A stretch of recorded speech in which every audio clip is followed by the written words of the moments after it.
रेहाना और रवि की शादी के वक्त रवि के पास कुछ नहीं था।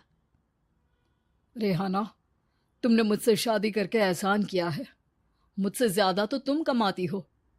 अरे तो क्या हुआ, एक दिन आएगा रवि कि तुम खूब पैसा कमाओगे। मुझे तुम पर पूरा विश्वास है। रवि और रेहाना खुद को स्टैंड करने के लिए पूरी मेहनत करते। रेहाना, मैं नौकरी नहीं करना चाहता हूँ। तो कोई बात नहीं, मैं नौकरी करके घर चलाती हूँ, तुम बिजनेस सेट करने की कोशिश करो। एक दिन रेहाना, तुम जानती हो, मैंने जो विज्ञापन बनाने वाली कंपनी खोली थी ना, उसे बड़ी ब्रांड का ऑफर आया है। अब हम लोगों के दिन ब्यारे न्यारे हो गए हैं। मैं जानती थी रवि कि एक दिन तुम सेटल हो जाओगे। रवि का काम अच्छा चल जाता है। एक दिन वो रेहाना से कहता है, रेहाना, अब हम लोगों का बच्चा भी हो गया है। बहुत छोटा है वो। उसका ख्याल कैसे रखेंगे हम? कैसे क्या, मैं गांव से माँ को लेकर आ जाती हूँ। नौकरी से हाफ डे ले लिया करूंगी। अभी तो वो छोटा है, स्कूल जाने तक मैं मैनेज कर लूंगी। देखो रेहाना, मैं अब अच्छा कमा रहा हूँ। तुमको नौकरी करके परेशान होने की कोई जरूरत नहीं है। अरे कैसी बात कर रहे हैं, मैं अपनी लगी लगाई नौकरी कैसे छोड़ दूं? और मैंने तो सुना है हम लोगों को कुछ ही महीनों में सरकारी नौकरी मिल जाएगी। सरकारी नौकरी में कितना कमा लोगी? उतने में तो मैं ड्राइवर रख लूंगा। रेहाना को रवि की बात का थोड़ा बुरा तो लगता है। कम से कम मेरी नौकरी की इतनी बेइज्जती मत करो। भूल गए, इसी नौकरी के बदौलत तुमने अपना बिजनेस खड़ा किया है। अरे वो तो मैं किसी के भरोसे भी कर लेता। देखो, अपने बच्चे को संभालो, घर का काम करो। अब बाहर जाती तुम अच्छी नहीं लगती हो। रेहाना रवि के कहने पर नौकरी तो छोड़ देती है, लेकिन अब बड़े से घर में उसकी कीमत किसी नौकर से कम नहीं होती। एक दिन रवि का दोस्त आता है। भाभी, हम लोग तो आपको तब से जानते हैं जब से आप लोग शादी होकर इस शहर में आए थे। आपकी बदौलत ही सारा बिजनेस खड़ा हुआ है। ये किस्मत तो आप ही की है भाभी। हाँ हाँ भाई, हमारी मेहनत तो कुछ है ही नहीं। अरे होगी, लेकिन भाभी की किस्मत के आगे कुछ नहीं। दोस्त वहां से चला जाता है, लेकिन रवि का गुस्सा सातवें आसमान में होता है। देखा कैसे बोल रहा था? अरे बिल्कुल अच्छा आदमी नहीं है ये। कैसी बात कर रहे हैं आप? प्रशांत भैया तो बहुत अच्छी इंसान है रवि। कैसे उन्होंने हमारे मुश्किल वक्त में हमारा साथ दिया था। अरे था पैसा तो साथ दिया, नहीं तो कौन पूछता है? रवि का व्यवहार पैसा आते ही अलग हो गया। वो बंदे को बंदा नहीं समझता। घमंड से घिरे रवि ने तो एक दिन हद ही कर दी। रेहाना, मैं अब तुम्हारे साथ नहीं रह सकता हूँ। क्या क्या बकवास कर रहे हो रवि? क्या कहना चाहते हो? और क्यों नहीं रह सकते तुम मेरे साथ? देखो, मुझे कोई और पसंद है, और उसने साथ रहने पर बस यही शर्त रखी है कि मुझे तुम्हें तलाक देना होगा। रेहाना, जो कि एक स्वावलंबी महिला थी, उसने बिना देर किए रवि को कह दिया, कोई इश्यू नहीं, मुझे पैकिंग में 4 दिन का वक्त लगेगा, लेकिन तब तक मैं तुम्हारे साथ नहीं रहूंगी। 4 दिन के लिए तुम कहीं और शिफ्ट हो जाओ, मैं घर से निकलूंगी तो बता दूंगी।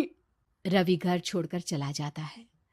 रेहाना को दुख होता है, वो रोती है, लेकिन व्यवहार से स्ट्रांग रेहाना को पति के वापस आने का और उसे सबक सिखाने का पूरा भरोसा था।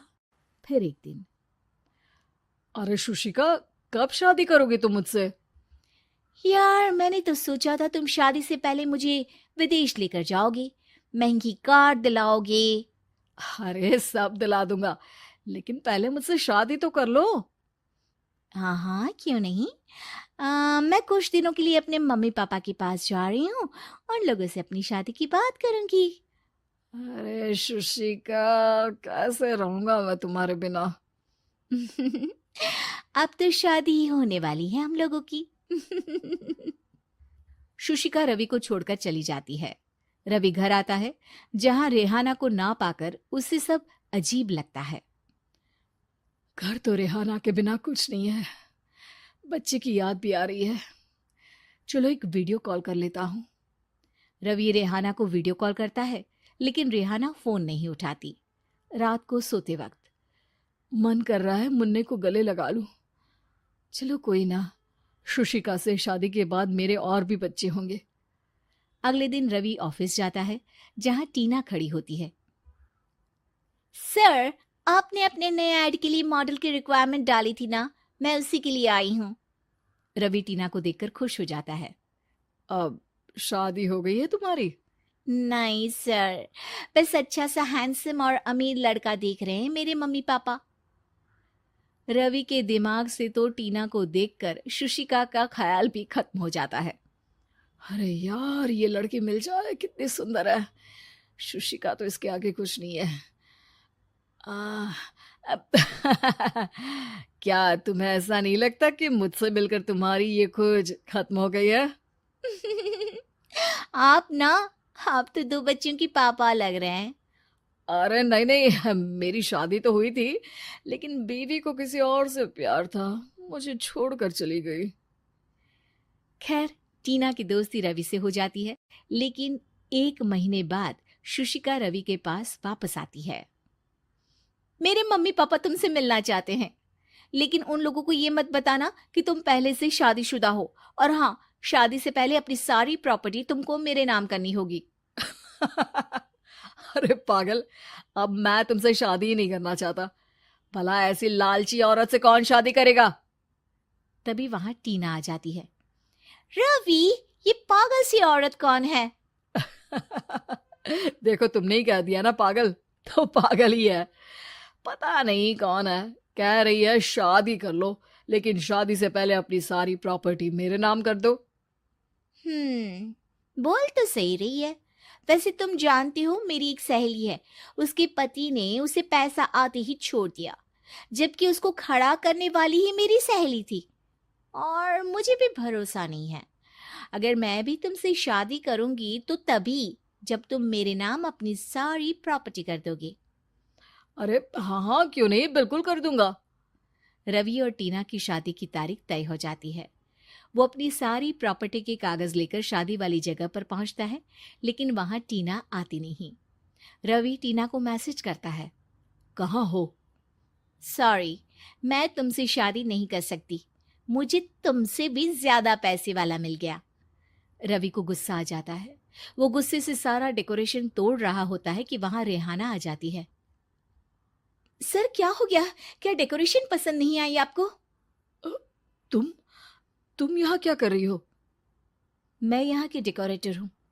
क्या आपको पसंद नहीं आई यहाँ की सजावट? रवि दौड़कर रेहाना के गले लग जाता है। मुझे माफ कर दो रेहाना। रवि रेहाना के गले लग जाता है और रेहाना टीना को थैंक्स का मैसेज करती है।